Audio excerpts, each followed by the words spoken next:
यह तीसरा चेतना जागरण कार्यक्रम है, मगर जितनी ऊर्जा मैं इस क्षेत्र में छोड़ करके जाता हूं उसका प्रवाह 1-2 महीने बाद तक पता चलता है। हजारों साधु संत सन्यासी आपके व्यवहारिक क्षेत्र में आए होंगे, मगर आज जितने गांवों में, जितने घरों में मां की आरती हो रही है वह किस बल पर चल रही है? मेरे शरीर बल पर नहीं है। मां का आशीर्वाद इस शरीर के माध्यम से जो आप लोगों तक पहुंचता है उसके बल पर है। उस परिवर्तन की दिशा को समझें, अपनी आंखों को खोलें और आवश्यकता है केवल मेरी एक बात को मानने का कि आप अपनी समस्याओं के निदान के लिए उन भिखमंगे साधु संत सन्यासियों के पीछे मत भागें। आज ये कहने के लिए इसलिए बात होता हूं कि भगवे वस्त्र आप लोगों को लूटने के लिए नहीं धारण किए जाते, भगवे वस्त्र अपने लिए धारण किए जाते हैं। ये वस्त्र मैंने अपने लिए धारण किए हैं, आध्यात्म के क्षेत्र में बढ़ने के लिए धारण किए जाते हैं। और जब तक प्रकृति निर्देशित न कर दे, जब तक प्रकृति उपस्थित होकर आपको न कहे कि आपको आध्यात्म को माध्यम बना करके जन कल्याण कार्य करने हैं, तब तक भगवे वस्त्रधारियों का कर्तव्य नहीं बनता कि उस समाज में गुरु के रूप में स्थापित हो। ये शरीर भी चूंकि मूल तथ्य हैं जिन्हें समझना आपकी नितांत आवश्यकता है। समाज में साधु संत सन्यासी अपने कल्याण के लिए घर बार छोड़ करके आगे निकलते हैं, और जब तक उनको पूर्णत्व न प्राप्त हो तब तक उनको गुरु नहीं कभी बनना चाहिए, शिष्य नहीं बनाना चाहिए। मगर आज शिष्य और गुरु की परंपरा, गुरु सोचते हैं हमको 365 दिन काटने हैं, अगर 365 हमारे शिष्य बन जाएं तो हमारे 365 दिन कट जाएंगे। और शिष्य बेचारे अज्ञान है, अनजान है, समझ नहीं पाते हम गुरु बनाते किस लिए हैं। अरे सोचो, आप अध्यात्म क्षेत्र का गुरु बनाते किस लिए हो?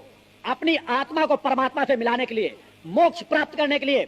और जिस गुरु ने खुद मोक्ष की स्थिति को प्राप्त नहीं किया, जिस गुरु ने परमात्मा को खुद नहीं देखा, वह आपको परमात्मा को क्या दिखाएगा?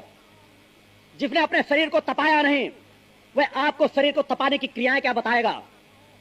यह शरीर जो आपके सम्मुख बैठा है, इसी तरह एक एक आसन पर आप जब तक कहें उस तरह बैठ सकता है, निराहार रह सकता है, अग्नि के वह कार्य करता है जिन यज्ञों के लिए मैंने चैलेंज दिया था कोई 2 घंटे भी नहीं बैठ सकता।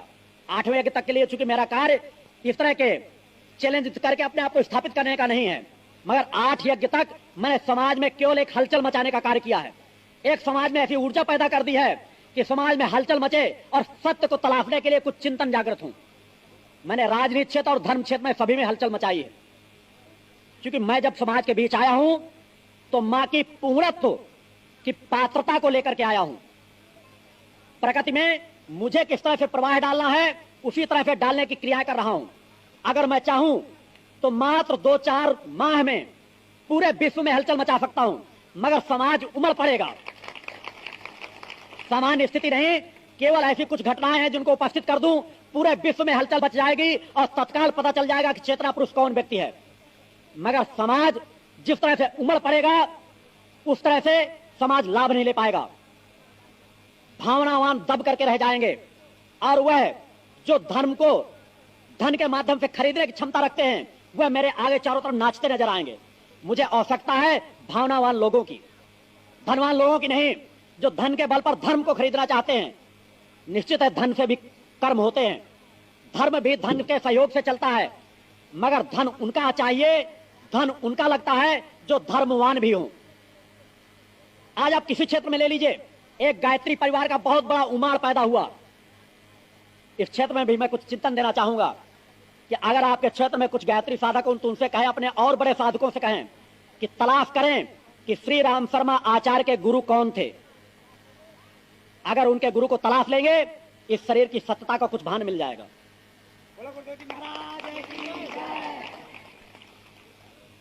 मैंने बताया कि अगर आपके अंदर कोई समस्याएं हो तो केवल आप अपने घरों में 24 घंटे मां की अखंड ज्योति जला दें। वह क्रम बता रहा हूं जिसके के लिए आपको व्यथित होने की जरूरत नहीं, उसके आपकी समस्याओं के निदान का रास्ता अवश्य मिलेगा। पागल और उतावलेपन होने की जरूरत नहीं। समस्याएं मेरे सामने भी आती हैं, मैं चाहूं तो मां के आशीर्वाद उनको काट सकता हूं, मगर जितनी समस्याएं बर्दाश्त हो सके उन पर कभी भी बार बार मां का आह्वान नहीं करना चाहिए। आप सफलता क्यों नहीं पा पाते? आप दिन रात तो पूजा पाठ करते हैं, उसके पीछे कारण केवल एक है। 1 घंटे आप पूजा करेंगे, शायद आप 108 मंत्रों का जाप करेंगे और दिन भर में 108 से ज्यादा कामनाएं रख देंगे। मां मेरा यह काम पूरा हो जाए, मां मेरा यह काम पूरा हो जाए, मां मेरा यह काम पूरा हो जाए। जरा सोचो भक्तों, मां कोई खिलवाड़ की चीज नहीं, धर्म कोई खिलवाड़ की चीज नहीं। आपको उस तथ्य को समझने की जरूरत है। मां से दिन रात व्यथाएं रखने की जरूरत नहीं। अगर व्यथा रख सको तो मूल रहस्य को पकड़ो कि मां हमारी आत्मा को जागृत कर दो, मां अपने चरणों की नजदीकता दे दो, मां हमें वह भक्ति ज्ञान और आत्मशक्ति दे दो जिस ज्ञान के बल पर हम आपकी झलकी को प्राप्त कर सके, आपकी किरणों को प्राप्त कर सके। साधक के पास वह परिस्थिति और वह कल्प वृक्ष उसके अंदर जागृत हो जाता है और तब उसके अंदर आती है एक पूर्णता, और उस पूर्णता के बल पर फिर वो समाज को आशीर्वाद देने की पात्रता प्राप्त करता है।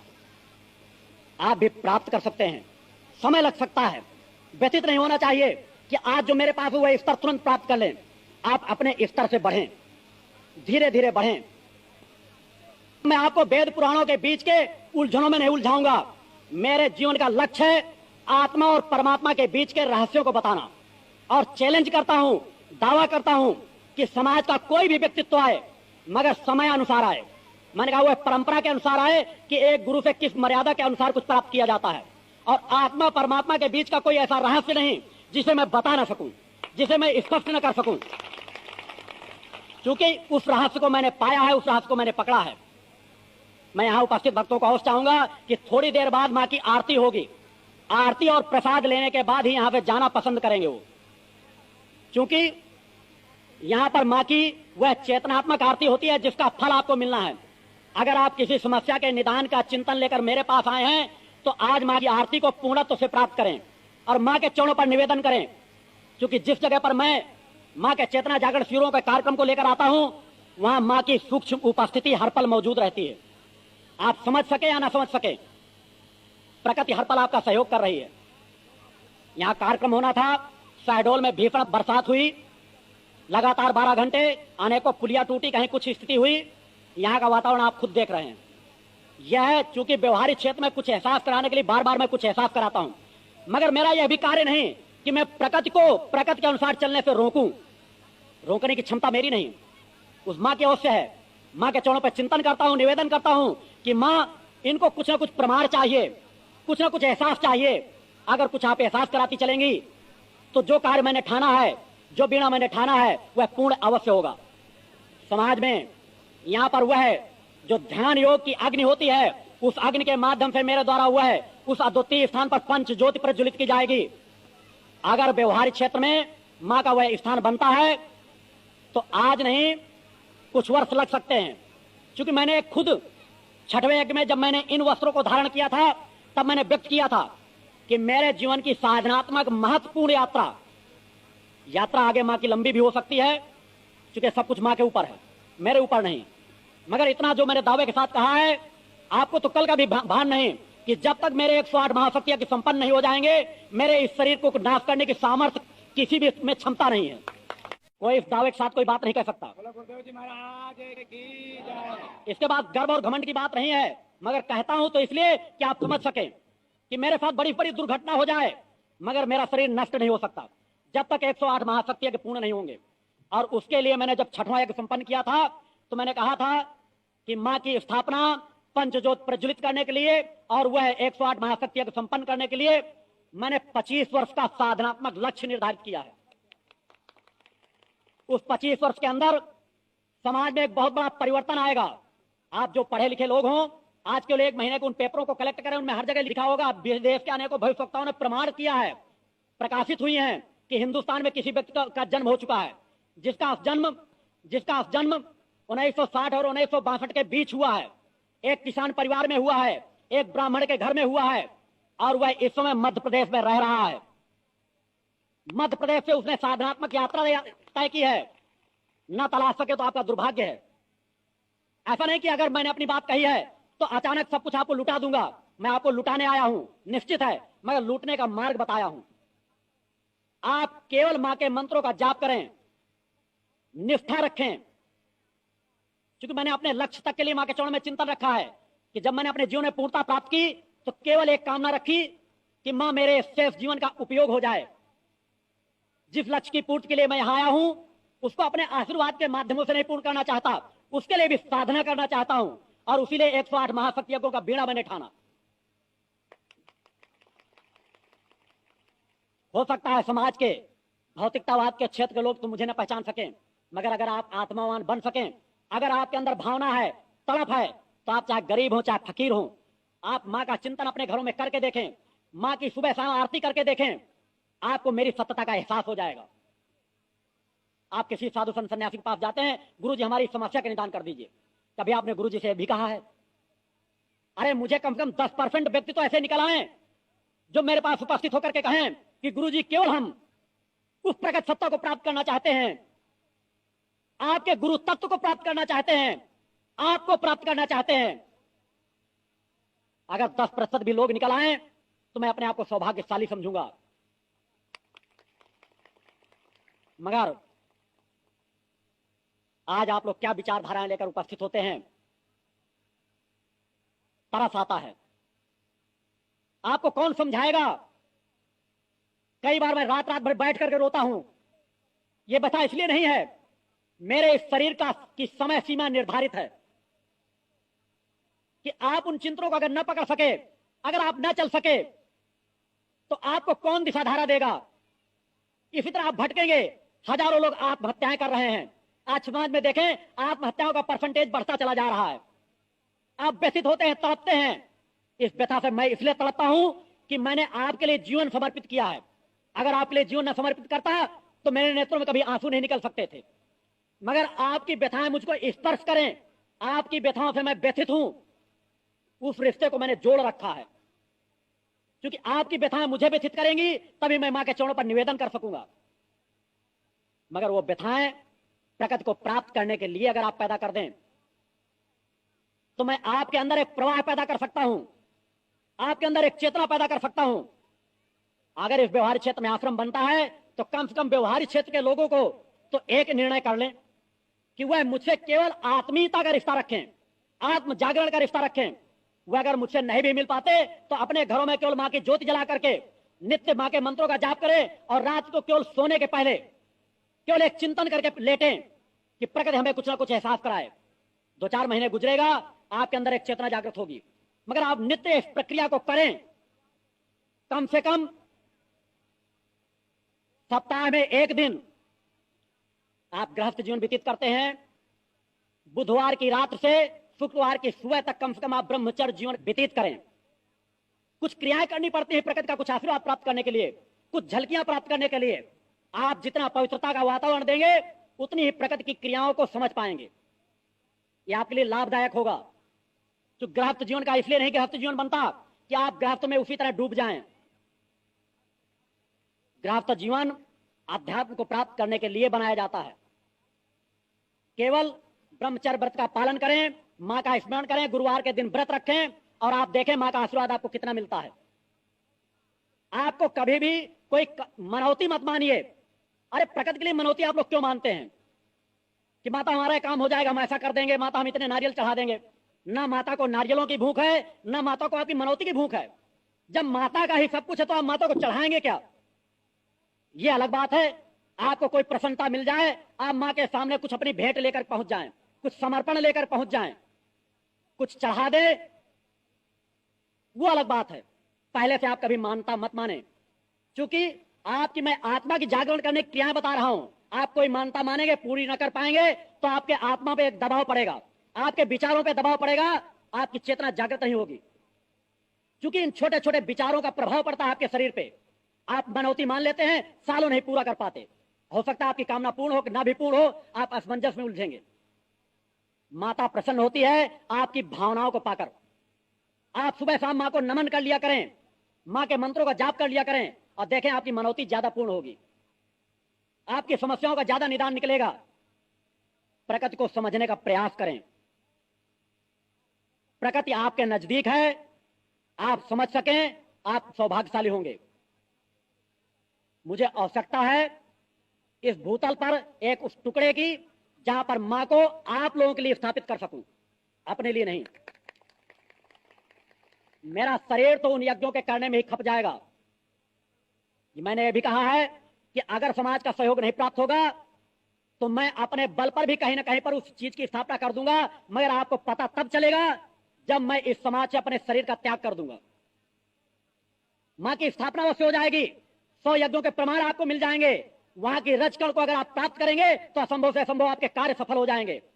मगर तब तक आपकी शरीर को नहीं देख पाएंगे, क्योंकि कभी भी मैं अपनी साधनाओं का दुरुपयोग नहीं होने देना चाहता। एहसास आपको होगा जब मेरे एक एक यज्ञ संपन्न होते चले जाएंगे। एक एक यज्ञों में एक वातावरण, अलौकिक वातावरण पैदा होता है।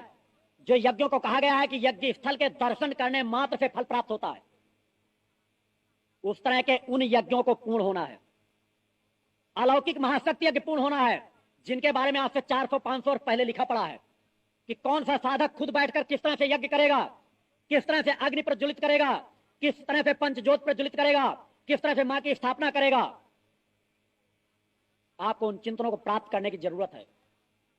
मां के ओम जगदम्बे दुर्गाय नमः मंत्र को जाप करने की जरूरत है। मैं बार बार कह रहा हूं कि अगर आपको मुझसे आशीर्वाद प्राप्त करना है, मैंने अपने कुछ क्रम समाज में दिए हैं, इसके अलावा अन्य रास्तों से आप मुझसे आशीर्वाद कभी भूल करके भी नहीं प्राप्त कर सकते। समाज का कोई चाहे व्यक्ति मैं लाखों करोड़ों गुरुजी के चरणों में डाल दूंगा तो गुरुजी का आशीर्वाद प्राप्त कर लूंगा, तो संभव नहीं। मैंने कहा कि जो मेरे बताए मार्ग पर चलेगा उसके साथ मेरा आशीर्वाद हर पल जुड़ा है, उसका वो एहसास कर सकता है। आवश्यकता होगी आपको सर्वप्रथम शुद्ध आचार विचार अपनाने की, मनुष्योचित कर्म करने की, मांसाहार, जुए, शराब, अन्य नशे जितने हैं उनसे अपने आप को दूर करने की। क्योंकि इन क्रमों से मैं वह क्रम बता रहा हूं जिससे ऊर्जा स्थापित की जा सकती है। मेरी जो ऊर्जाएं प्रवाहित होती हैं उनको अपनी तरफ खींचने के लिए आज्ञा चक्र पर लाल निशान होना नितांत आवश्यक है, और गुरुवार का व्रत रहना नितांत आवश्यक है।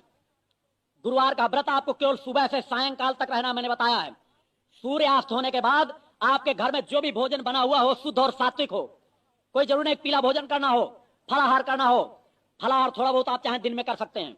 केवल सूर्यास्त होने के बाद अपने घर में मां की आरती कर ले, पूजन कर लें, और सायंकाल जो भी घर में शुद्ध सात्विक बना हो उस भोजन को कर लें, और अपने घर पर लाल ध्वज अवश्य टांगे। क्योंकि उन ध्वजों से, अगर आप मेरी नहीं मानते तो ये मान लीजिए कि मैं कह रहा हूं उस युग चेतना पुरुष का चिंतन जुड़ा हुआ है जो इस भूतल पर पैदा होकर के समाज कल्याण के लिए कार्य कर रहा है। आपके घरों पर ध्वज टंगे होंगे, आपके घरों पर जो बाधाएं आ जाती हैं उन बाधाओं से रोक लगेगी। मेरे समान अनेकों चेतनाएं जो सूक्ष्म में कार्य कर रही हैं वो आपके घर में लाल ध्वज टंगा देखेंगी, उनकी निगाहें एक बार आपके घर की तरफ जाएंगी, और दिव्य पुरुष की एक निगाह ही पर्याप्त होती है कि वो आपके ऊपर पड़ जाए, आपके घर पर पड़ जाए। वह रास्ते बता रहा हूं जिनसे आप लाभ प्राप्त कर सकते हैं। आप मेरी व्यथा को समझें। मेरे अंदर केवल एक व्यथा है, एक तड़प है, और उस तड़प से जब आप एकाकार कर लेंगे तो वह दिन दूर नहीं होगा कि जिस दिन को मैं आपको दिखाना चाहता हूं। मैंने कहा मैं समाज को दिखाना चाहता हूं कि मां कभी आपसे भेंट लेने के लिए नहीं आती। आप स्वतः देख सकेंगे कि मां स्वतः मुझे भोजन कराती है। मां को भोजन ग्रहण करने की मुझसे जरूरत नहीं। आपने अगर रामकृष्ण परमहंस का चिंतन सुना है, समझा है, तो माता काली को अपने हाथ से भोजन कराते थे, तो मैंने कहा समाज को मैं यह दिखाऊंगा कि मां अपने हाथ से इस पुत्र को भोजन कराती है। आजूराम जायसवाल से मिले, मैंने कहा था उन्होंने जो अखंड जाप किया था 7वें यज्ञ में, मैंने दिखाया था कि मां के हृदय में जिस शब्द की मैंने स्थापना किया था यज्ञ के लिए केवल 11 दिन के लिए, कि मां के हृदय में तुम मुझे बैठा हुआ पाओगे। और उन्होंने स्पष्ट प्रमाण देखा था और 2 भक्तों को और दिखाया था। एक सामने खड़े हैं, आप इनसे पूछ सकते हैं, बुला कर ले गए थे, क्या वो देखो इस समय क्या दिखाई दे रहा है। और 3 भक्तों ने देखा था। एक शहडोल में टेलीफोन एक्सचेंज में ऑपरेटर है, एक सामने खड़े हैं, दूसरे आजूराम जायसवाल भी यहीं खड़े हैं।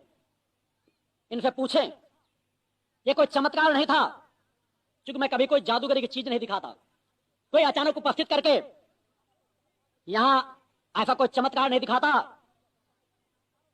मैं वह दिव्य छवि दिखाता हूं जिस दिव्य छवि के बल से मैंने आजूराम जायसवाल की चेतना को जागृत किया है। क्योंकि अगर वह जादूगरी की चीज होती तो आज उसकी वह चेतना न जागृत होती, जिसके बल पर मैंने कह रहा हूं कि वह एक गृहस्थ व्यक्ति एक साधु संत सन्यासी से ज्यादा चिंतन रखता है। कई लोगों को देख करके उनकी घटनाओं को समझ जाता है कि किसके साथ दुर्घटना होने वाली है। आप उससे मिल सकते हैं।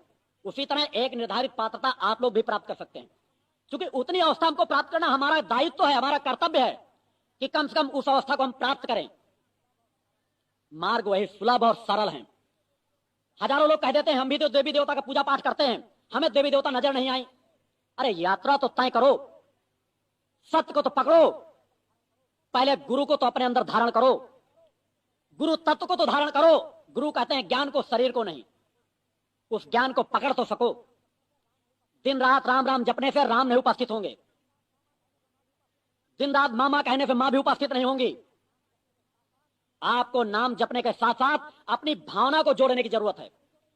जब तक आप अपनी भावना को नहीं जोड़ेंगे, अपने शरीर में आचरण ऐसा नहीं करेंगे, आप दिन रात अगर मामा जपते रहे और दिन रात सोचते रहे मेरे शत्रु का संहार हो जाए, मेरे शत्रु का वध हो जाए, उसका लड़का मर जाए, आपको कभी मां के दर्शन नहीं होंगे। आपको अपने संतुलित जीवन को जीने की जरूरत है, आपका कल्याण तभी होगा। दिन रात मंत्र जाप करें तो ध्यान में बैठने की गुरुओं से अपनी क्रियाएं सीखें कि ध्यान में बैठकर हम किस तरह से संतुलन प्राप्त कर सकते हैं। अनेकों लोगों का अध्यात्म क्षेत्र में बढ़ने पर आपने पागल होते देखा होगा।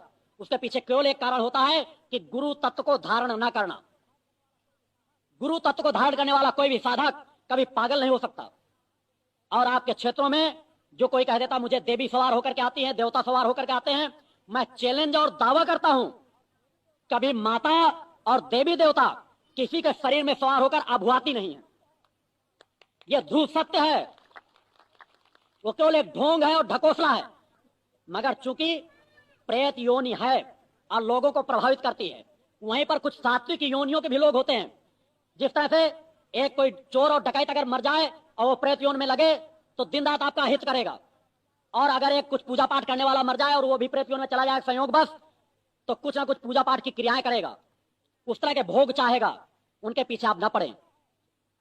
जिनमें तुच्छता है, जिनके सामने आपको अपना सर को झुकाना नहीं चाहिए, उस सर को आप गिड़गिड़ा के उनके चरणों में डाल देते हैं, जाकर अगर थोड़ा सा भुआना शुरू कर दें। अरे प्रकृति तो बड़ी संतुलित है। आज तक किसी ने मुझे भुआते हुए ना देखा होगा। मेरी जब चेतना जागृत होती है तो स्थिरता देखते होंगे, शरीर में संतुलन देखते होंगे।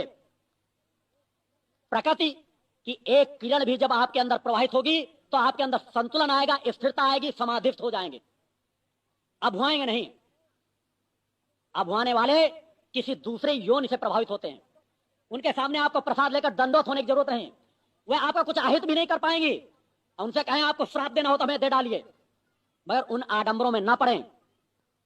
माता का एक स्पर्श, माता की एक किरण एकदम संतुलन प्रदान कर देती है। इन छोटी छोटी बातों को समझें, सत्य को पकड़ें। मेरे सत्य को पकड़ने के लिए मां के चरणों को थाम लेना ही पर्याप्त है। मैंने कहा मेरे सत्य को अगर देखना हो तो केवल मां के मंत्र का जाप करना शुरू कर दीजिए, ओम जगदम्बे दुर्गाई नमः। मैं अपने सत्य को स्थापित करने के लिए आपसे अपने अपने मंत्र के जाप करने की बात नहीं करता। अगर मां के क्रमों का एहसास करना हो तो मेरे क्रमों से जुड़ करके देख लीजिए।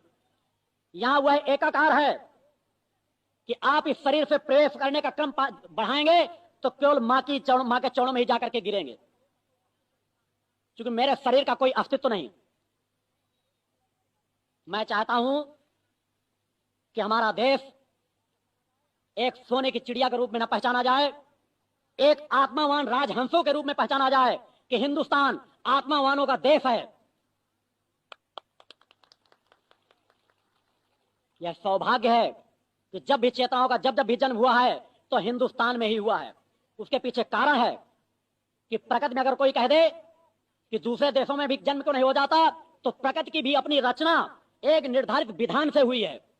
जिस तरह आपके शरीर में कहीं पैर है तो कहीं हाथ है, कहीं मुख है, कहीं हृदय है, उसी तरह इस पृथ्वी की भी जो रचना हुई है उसको भी एक निर्धारित ग्रहों के बीच स्थापित करके बनाया गया है कि आध्यात्मिक ज्योति जब जब भी प्रज्वलित होगी तो केवल हिंदुस्तान से होगी। आने वाले समय में बहुत कुछ उथल पुथल होनी है, क्योंकि आज सबसे बड़ा धर्म का अनादर राजनीति क्षेत्र से हो रहा है। धर्म को मजाक बना लिया गया है। धर्म का आशीर्वाद ले लेकर के ही उन गद्दियों में बैठते हैं, और जब गद्दियां पा जाते हैं तो देवी देवताओं को नकार देते हैं। उन धूर्त राजनीतिज्ञों से अपने आप को बचाओ। मैंने कहा है मेरे अंदर गर्व और घमंड नहीं, मगर मैंने राजनीति क्षेत्र को भी चैलेंज दिया है और धर्म क्षेत्र को भी चैलेंज दिया है कि अगर वो सत्य को नहीं पकड़ सके तो मैं पूरे राजनीति क्षेत्र में हलचल मचा के रख दूंगा और पूरे धर्म क्षेत्र में हलचल मचा के रख दूंगा। वह क्रियाएं आप लोग स्वतः देखते चले जाएंगे।